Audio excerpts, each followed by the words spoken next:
Welcome to this explainer. Today, we're going to master one of the absolute most popular, yet honestly frequently misunderstood species in the entire freshwater aquarium hobby. We're talking about Neon Tetras. But listen, we aren't just looking at the bare minimums to keep these beautiful fish alive. No way. We're laying out the definitive guide to moving way beyond basic survival.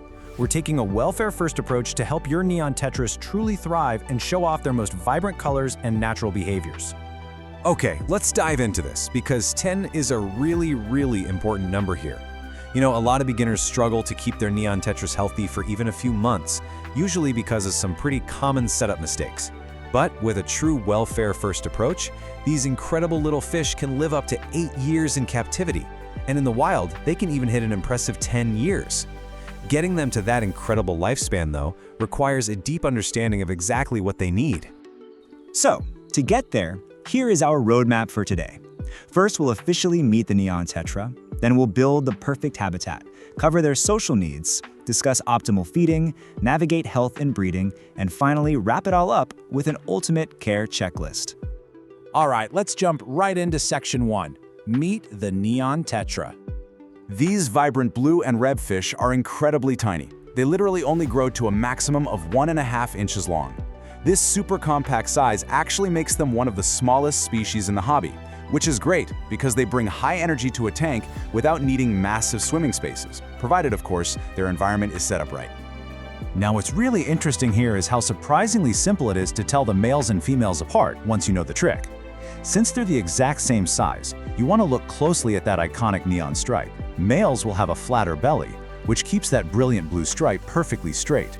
Females, on the other hand, carry a slightly more rounded belly, and that actually causes their blue stripe to curve noticeably upward. Oh, and males also tend to be just a little bit brighter in color too. Moving right along to section 2, building the perfect habitat by replicating their Amazonian home. So, the crucial point here, and this is a completely unbreakable rule of Neon Tetra care, is that you must never ever add them to a newly established uncycled tank. These fish simply cannot tolerate sudden changes in water chemistry. To ensure they survive and actually thrive, they absolutely require a fully mature, established tank where the bacterial cycle is rock solid and stable. When you're planning that mature tank, we have to contrast the absolute bare minimum requirements with a true welfare-first approach. The bare minimum is a 10-gallon tank, adding 1 extra gallon for every additional fish you bring in. But for recommended welfare care, you really want a larger tank utilizing a dark substrate, like black sand, and dark backgrounds. Why? Well, Neon Tetras actually don't love bright light. Dark environments not only prevent stress and make them feel secure, but they literally make those iridescent neon colors pop. You'll also want to provide dense floating plants, like hornwort or java moss. That creates the shady, secluded hideaways they actively seek out in the wild. Let's break down the strict water chemistry parameters they need. You're aiming for a slightly acidic to neutral pH of 6.0 to 7.0, a water hardness right between 2 and 10 DGH, and, crucially, a stable temperature between 70 and 81 degrees Fahrenheit. Because they need this consistent tropical environment, a reliable water heater is absolutely essential, right alongside a quality filter to aerate the water and keep conditions completely pristine. Now that we've got the tank set up, let's explore section 3, social needs and community mates.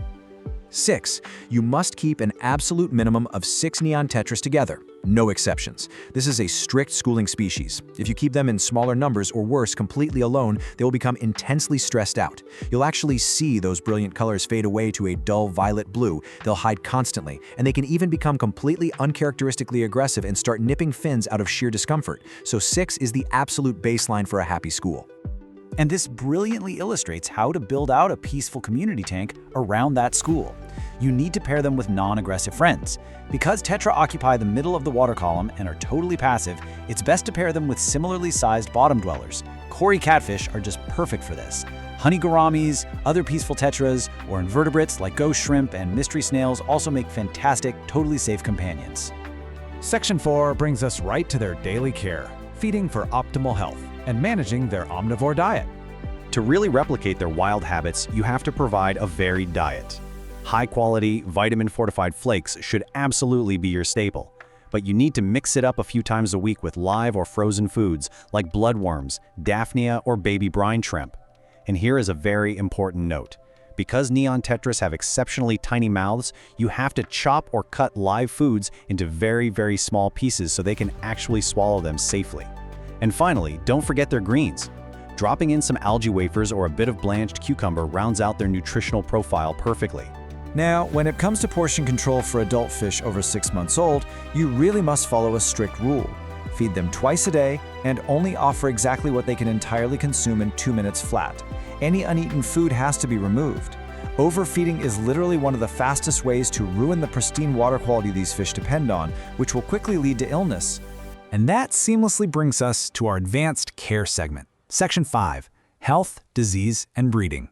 The absolute most severe threat they face is appropriately named Neon Tetra disease. Guys, this is an entirely incurable, fatal infection caused by a microsporidian parasite, which is actually often introduced through infected live foods.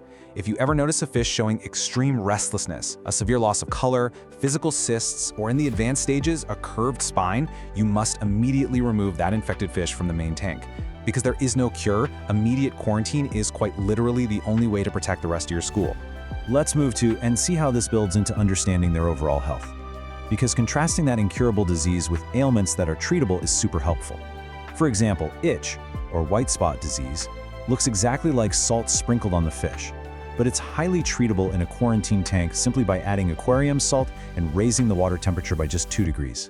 Fin, or tail rot, which is usually caused by dirty water, presents as frayed fins and requires a complete water change and maybe some antibiotics. The main takeaway here, excellent water quality prevents almost all of these issues in the first place. Now, if you completely master their health, you might actually consider breeding.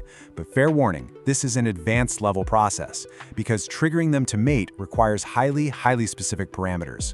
You'll need a dedicated, heavily dimmed breeding tank with the pH dropped down between 5.0 and 6.0, and the water softened to mimic the Amazonian rainy season. If you're successful, the female will scatter translucent eggs. You then have to immediately remove the adults, otherwise they will eat the eggs. Once hatched, here's a wild fact. The fry are incredibly light sensitive. They actually have to be kept in total darkness for their first 5 days of life while they feed on their egg sacs. Pretty crazy, right? Well, we have covered a tremendous amount of ground today, from basic setup all the way to advanced breeding.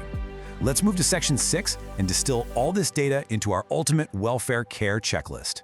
Think of these as your non-negotiables for daily and long-term welfare. Ready? Always cycle your tank fully first. Maintain your tetras in schools of at least 6.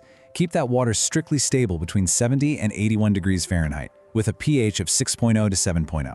Provide a secure environment using a dark substrate and shady floating plants. And finally, maintain their health with a varied, finely chopped diet fed in strict 2-minute increment. Applying these structured, welfare-first techniques is exactly the difference between a fish that merely survives and a vibrant, energetic school that lives out its full 10-year lifespan. So what do you say? Are you ready to transform your aquarium from a basic glass box into a thriving Amazonian oasis for your Neon Tetras? Take this knowledge, elevate your fish-keeping journey, and watch these incredible fish thrive like never before.